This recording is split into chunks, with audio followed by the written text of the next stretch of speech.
Alright, what's going on, everybody? Welcome to my creepy basement. This is where I work on my axes.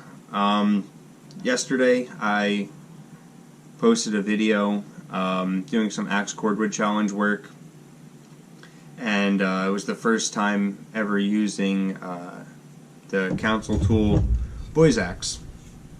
I wanted to, just to kind of review quickly, the axe was said to be, user sharp out of the box, blah, blah, blah, blah. So I was kind of not really intentionally doing a review. It was more for myself, and I was really excited to use it, so I took it out of the box, thinned the handle down, did not touch the bit, and I believe it was around like 25 degrees, 22 degrees out of the box. So like I said, Council Tool says that the Sport Utility Boys Axe is user sharp, ready to go out of the box. With that said, did I have to thin the handle down? No. If you're looking at this axe and you're like, I don't really want to do anything to it, I want to take an axe and go out of the box and go use it, 100% this axe is extremely capable. The handle was not extremely thick like these other axes you see on the market or even hardware store handles. I just personally like a thinner handle. My wood slasher that I also used in that video yesterday, I thinned that handle down to about 3/4 of an inch thick, and it is very thin, and I love how it feels. So I thinned this one down, just personal preference.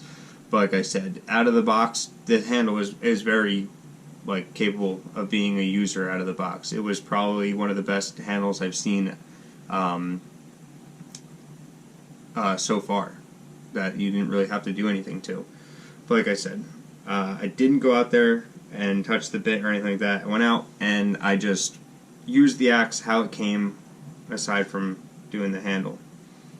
After a day's worth of work, I processed a tree from just all my bucking cuts and splitting and whatnot.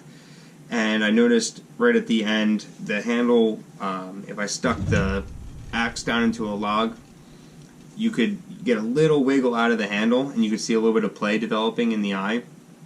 So, not saying that that's a bad thing. Obviously, nobody wants to see any movement in the eye of a brand new axe, but like I said, it happens. I'm not mad about it.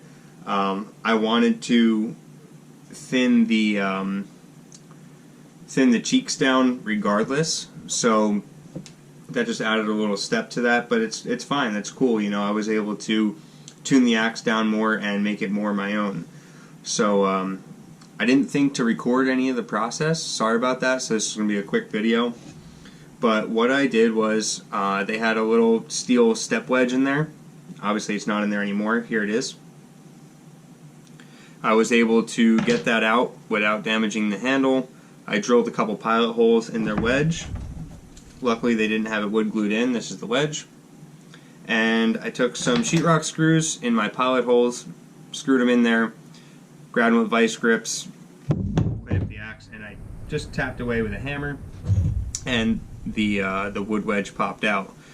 Then I took a 4-in-hand or a shoemaker's rasp, and I took away that little edge shelf that developed from the bottom of the eye, and I re-tapered it, put a nice taper on it, smoothed everything back out, cut the kerf down a little lower because I knew the head was going to come down. I was able to bump the head down about 1/4 of an inch. Also took a chainsaw file and a half-round file, and there was a pretty gnarly burr on the inside of the eye on the bottom. So I've seen in other YouTube videos what guys do is they'll kind of take that burr out of there with a round file, they'll chamfer it and make it so it doesn't cut into the wood there. I've heard in the past that could have a little bit to do with heads loosening up. I'm not sure what caused it to loosen up, but it did. Like I said, I'm not upset about it. I sat the head back down real tight, sunk a nice fat wedge in there, just used a poplar wedge, no step wedge, hung it proud. I got nice mushrooming, and while I was in here doing that, I also filed the cheeks back a little bit. The factory grind on it, like I said, was around 22 to 25 degrees, what have you. And I brought it back to, let's see,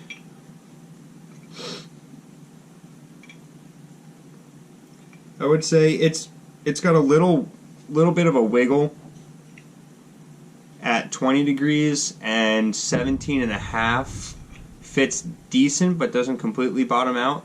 So I want to say maybe I'm around 18 degrees, so pretty similar, if not exact, to the grind I have on my wood slasher axe.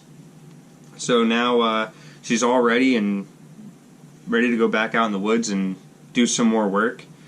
I know it's no real good review to use an axe for a couple hours and say it's great or not great, but for the little bit of amount I've used this axe in its factory form, I'm extremely satisfied with this thing. I think I'm going to love this tool. This is a really, really, really well built, good axe. I think they're great.